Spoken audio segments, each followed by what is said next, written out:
असं कुठलं अधिवेशन नाही की ज्या ठिकाणी वाळूबद्दल चर्चा झाली नाही, असं कुठलंही अधिवेशन नाही. पण त्याच्यामध्ये जे मंत्री महोदय शब्दप्रयोग असतो ना, तो सातत्यानं आपला एकच असतो, वाळू माफिया, वाळू माफिया, वाळू माफिया.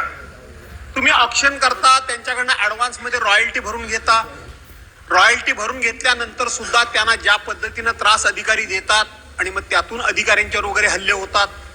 अनधिकृतपणे वाळू काढणं किंवा कुठलाही अनधिकृत व्यवसाय हा अधिकाऱ्यांच्या सहकार्याशिवाय आणि संगनमतांशिवाय मंत्री महोदय होत नाही. वाळू माफिया तुम्ही म्हणता, खऱ्या अर्थानं हे अधिकारीच हे उद्योग करतात, अधिकारीच. आता तुम्ही सांगताय की आम्ही नवीन वाळू धोरणामध्ये, मी ऐकलं सकाळचा तुमचा प्रश्न वरच्या सभागृहामध्ये, तो पण मी उत्तर ऐकलं की याच्यामध्ये आम्ही पोलिसांना सुद्धा काही अधिकार देतोय. पोलिसांना कुठले अधिकार नाहीयेत. पोलीस तर आता असं चालवत आहे की त्यांचा डायरेक्ट अधिकार नाही, त्यांनी फक्त सहकार्य करायचं. ते आता एखादा वाळू उपसा करणारा, अवैधरित्या वाळू उपसा करणारा जो माणूस असेल त्याला सांगतात तुझ्या गाड्या मी पाठवतो, त्या पोच करतो, त्याला अडवत नाही. आणि जो त्यांना मदत करत नाही किंवा ज्यांना कोण हप्ते देत नाही त्यांच्या गाड्या ते पकडतात. माझी तुम्हाला विनंती आहे मंत्री महोदय, मला कोकणापुरेसं बोलायचं आहे की आमच्या कोकणामध्ये हातपाटीनं वाळू व्यवसाय करण्याची आम्ही त्याला पाठिंबा नेहमीच देतो. पण माझ्या कोकणामध्ये सध्या संपूर्ण खाडी किनारी ज्या पद्धतीनं सक्शन पंपानं वाळू उपसा सुरू झालाय, आम्ही घाबरलोय. अनधिकृत काम करणं, अवैध काम करणं, चुकीचं काम करणं कोकणाला मान्य नाही. सकाळी वरती प्रवीण दरेकरांनी हाच प्रश्न विचारला, सुदैवानं मी ते ऐकत होतो की आमच्याकडे संपूर्ण खाडी किनारी संगमेश्वर असेल, रत्नागिरी असेल, चिपळूण असेल, दापोली असेल, खेड असेल, मंडणगड असेल, सरसकट सक्शन पंप लागलेत. सरसकट सक्शन पंप हे अधिकाऱ्यांच्या सहकार्याशिवाय लागले. गेल्याच आठवड्यामध्ये मी मोठा उठाव केला, हातपाटीकडे आम्ही दुर्लक्ष करू पण सक्शन पंप बंद झाले पाहिजे. कलेक्टरनी लेखी ऑर्डर काढली, मंत्री महोदय लेखी ऑर्डर आहे. कलेक्टरनी काही तहसीलदारांना शोकॉज नोटीस काढल्या. 4 ते 6 दिवस फक्त वाळू बंद झाली. काल सकाळी मी जेव्हा घराकडून निघालो त्यावेळेला हायवेला चाललेल्या नवीन कन्स्ट्रक्शनला ताजी वाळू पाणी वाहत होतं. याचा अर्थ 4 दिवसामध्ये पुन्हा सक्शन पंप चालू झाले. हे तुमच्या अधिकाऱ्यांच्या सहकार्याशिवाय झाले. आणि म्हणून तुम्ही वाळू माफियांना तुम्ही शिक्षा कराच, पण त्याचबरोबर जोपर्यंत ही जबाबदारी तुम्ही अधिकाऱ्यांच्यावर नक्की करत नाही, यांना जबाबदार तुम्ही धरत नाही, तोपर्यंत हे 2 नंबरचे धंदे कोणाच्याही बापाला बंद होणार नाहीत. अधिकाऱ्यांनी मनात आणलं तर सहज बंद करू शकतात.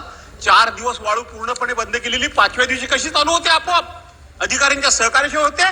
आणि म्हणून तुम्ही याच्यामध्ये अधिकाऱ्यांना जबाबदार धरणार का? आणि तुम्ही वरच्या सभागृहामध्ये उत्तर दिलं, परंतु ते खुलाशेवार उत्तर दिलं नाही. आजच्या आज कोकणातली सक्शन पंपानं जी वाळू काढण्याचं काम सुरू झालंय ते तात्काळ तुम्ही बंद करणार का? आणि कोकणामध्ये ऑक्शन का करत नाही? तुम्ही लिलाव करा ना, लिलाव करा. लिलाव ज्याला कोणाला घ्यायचा त्याला घेऊ द्या, त्याला काढायचं त्याला काढू द्या, आमचा विरोध नाही. परंतु बीड आम्हाला करायचा नाही, आम्हाला चंद्रपूर करायचा नाही. कोकणामध्ये सुद्धा ह्या वाळूच्या पैशामुळे 2 नंबरच्या पैशा, बरं जाऊ दे मी शब्द मागे घेतो. त्यांनी सांगितलं ना चंद्रपूरला काय चाललंय ते, भंडारा सॉरी, दोन्ही शब्द मी मागे घेतो बाबा, झालं. तर मला एकच फक्त मंत्री महोदय तुम्हाला सांगायचं आहे की अनधिकृत पैसे, अवैध पैसे, चुकीच्या मार्गाने पैसे, 2 नंबरचे पैसे मिळाले की माणसाला नको ते उद्योग सुचतात. शांत सुसंत असलेला कोकण शांत ठेवा. वाळूवरून आता मारामाऱ्या व्हायला लागल्या आहेत. परवांच्या दिवशी 2 डंपरच्या मध्ये एका माणसाला घालून मारला गेला, ते प्रकरण दाबलं गेलं. आणि म्हणून आजच्या आज आपण त्या ठिकाणी सक्शन पंपानं काढणारी वाळू संपूर्ण कोकणपट्टीवरची थांबवाल का? महाडमधून सुद्धा ती तक्रार आली, सोलापूरमधून ती तक्रार माझ्याकडे आली. आणि म्हणून थांबवाल का? आणि तात्काळ या ठिकाणी ऑक्शन काढा. तुमचं वाळूचं धोरण कधी येते मला माहित नाही, पण ते वाळूचं धोरण आणतोय म्हणताय, ते आणा. आणण्यापूर्वी मी पुन्हा एकदा सांगतो, पोलिसांच्यावर जबाबदारी टाका. पण पोलिसांना अधिकार दिलं तर तुमचा हेतू साध्य होणार नाही. आणि म्हणून पुन्हा तुम्ही पोलिसांना याच्यामध्ये सगळ्या गोष्टीत, कुठल्या गोष्टीत पोलिसांना अधिकार नाही आहेत. आणि म्हणून या 3 गोष्टींचा विचार कराल का? सक्शन तात्काळ बंद कराल का? ऑक्शन काढाल का? आणि नवीन वाळू धोरण ताबडतोब आणाल का? अध्यक्ष महोदय, भास्कर जाधव साहेबांना मी नम्रपणे सांगतो की वाळू धोरणाला एवढ्या करता उशीर लागला. मागच्या काळात वाळू धोरण आलं होतं, तर डेपोचं आलं.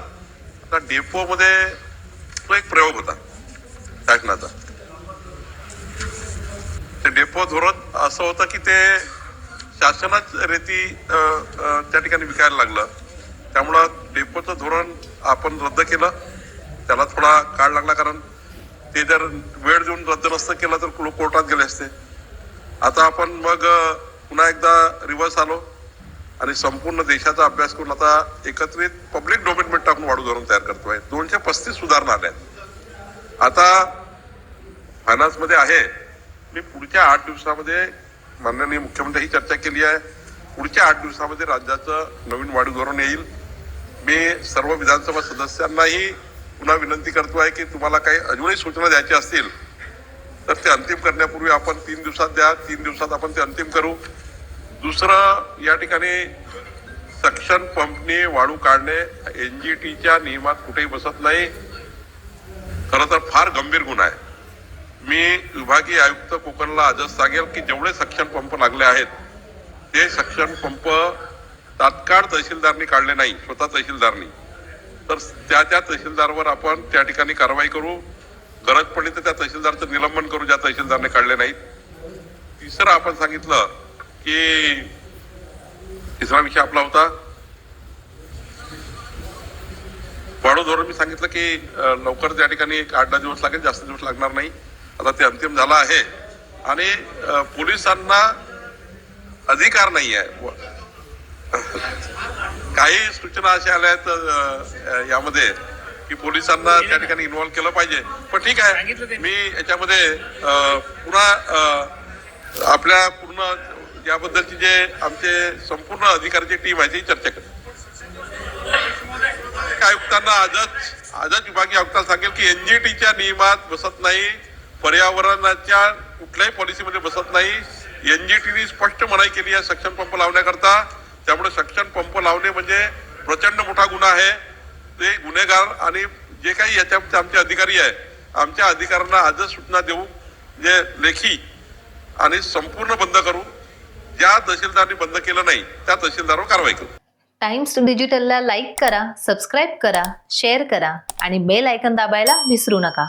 पाहत रहा टाइम्स डिजिटल.